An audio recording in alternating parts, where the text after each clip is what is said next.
High cost of cars. We're going to go through all the different states and discuss it. A deal falls through for the San Jose Safeway that is now empty. Bay Area County report, median income versus median price. The Willow Glen home of the week. The high cost of registration and licensing. Call it car tax.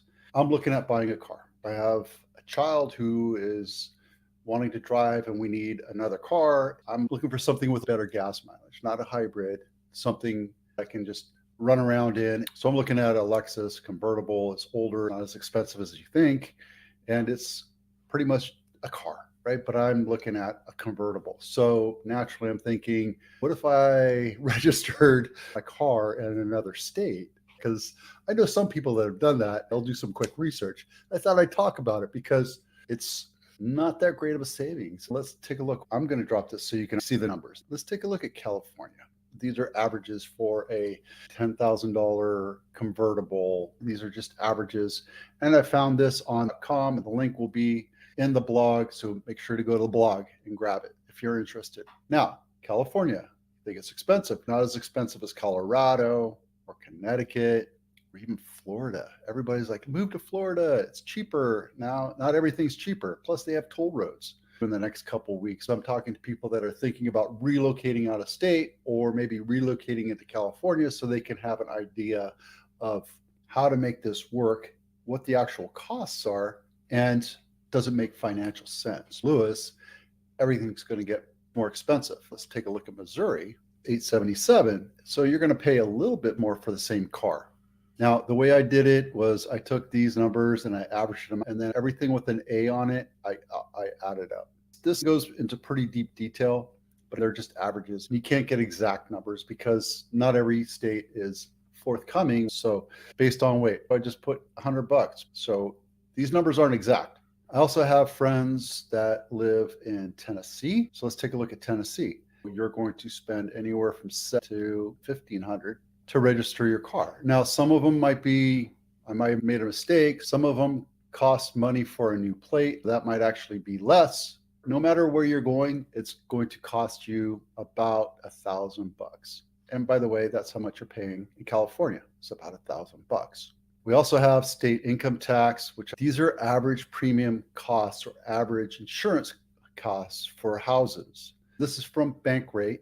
It was based on a $250,000 dwelling. I'm assuming that's the entire state. So if you're on the coast, it's probably going to cost more than if you're in Midland or in Orlando or wherever. And it really depends on the zip code. So you have to figure out where you're going and figure out what the average cost based on the city that you're living in and the state, and then across the United States.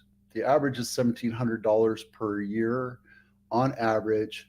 I got $730, right? So California, again, $1,266. I think it's a little bit more, just so you know, but it's based on a $200,000 dwelling, not a $1.25 million or $2.5 million home. So those costs are going to slide up. So we're going to go a little bit deeper into this. Cost of living, cost of gas, cost of food, cost of restaurants, cost of labor, that kind of stuff. Median price versus median income versus median home price. The US median price is actually more, but I can't find my old live spreadsheet. So I'm starting everything from new. Luckily, I had this here, so I just glommed on this as something that I could do. It's actually $379. So it went up a little bit or it went down a little bit, but that's okay. The median income in the United States is $67,000. If you bought a median priced home, which is $387,000, you would need to have 20% down. Your loan to income ratio would be 40%. Your monthly PITI is $2,300. In Santa Clara County, the median income was $181, and the median price for a house today or yesterday was $1.7. Okay, that's median as of year to date yesterday. Assumed a 20% down, which is $347,000. Your income is $181. Your total monthly PITI would be $10,500, and your total annual PITI would be $126. That's 70% of your income. So cost of living here in Santa Clara is higher than the median across the United States. Let's assume that you should be making about $350. So you want to be about 40% loan to value. debt to income ratio. But at the same time, just something to be aware of. Living in Santa Clara County is more expensive. The property tax is lower here, and we have Proposition 13 and Proposition 19. Cost of living here is getting more expensive.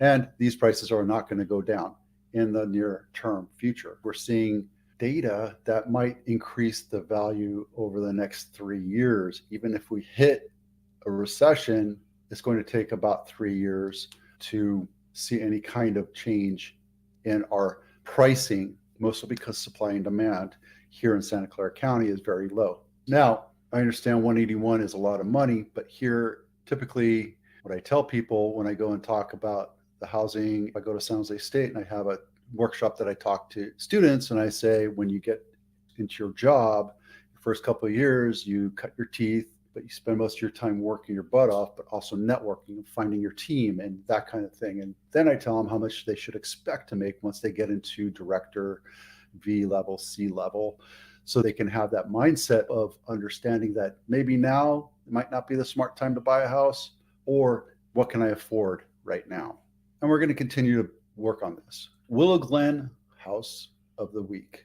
This is Richards Ave, $3.4 million, 4-bedroom, 4-bath, 3,357 square feet, built last year. It's walking distance to downtown Willow Glen, which is right here, where all the restaurants and shops are.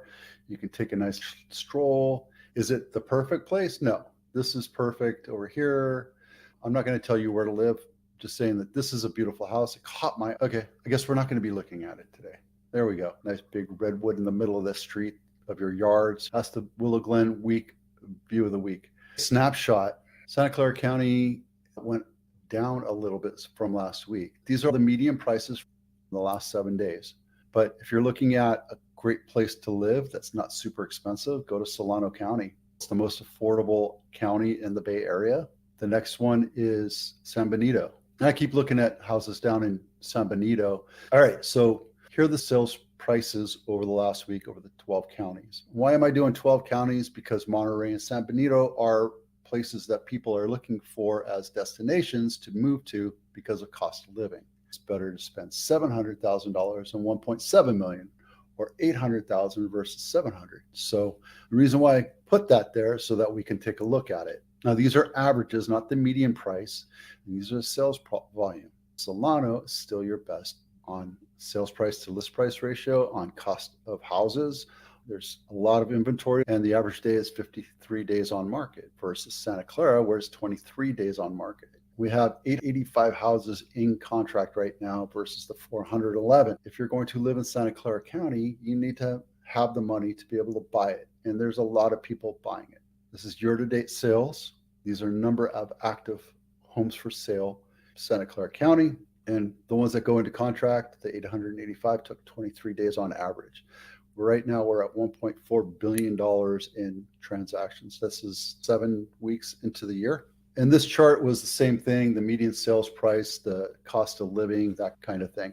And here's that chart that I showed you on my car tax.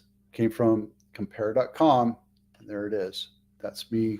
Today we talked about cost of car registration, licensing across the United States. Deal falls through at former Safeway. Downtown, next to City Hall by San Jose State. You can't drive to it. Amazon drop-off is right over there. The location is great if you're a walker. If you are living in these apartments or any of the apartments or condos that are down there, it's great, except for the fact that there's just not enough volume of sales. So Safeway walked away from it, understandably. There was somebody that wanted to buy it, and they had it in contract. They're hopeful that more housing comes online downtown. They don't have any buyers for this place right now. So what's happening is we're having a lot of commercial property just sitting vacant. There's buildings and businesses that are just going out of business. And that's going to be one of the tipping points that I talk about, right? There's credit card, the automotive industry, there's insurance, there's health insurance, there's all sorts of things that could tip this economy within our world, within our little economy, not the whole global. This is just our GDP. Then we have World War III with multiple wars, unrest in Europe, South America, and we don't know what's really going on with China and that big commercial, the big Ponzi scheme of apartments that they were building.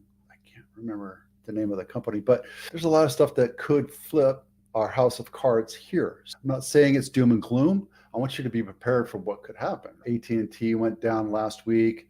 There's been a lot of communication disarray. You need to be financially prepared. You need to be prepared for your family for food and protection and water and health. So just make sure you have all your stuff put together and you're ready for anything that could happen. Today we talked about, where are we? Cost of car registration, San Jose Safeway still empty, 12 county Bay Area housing report, median income versus median price, and we saw the graph.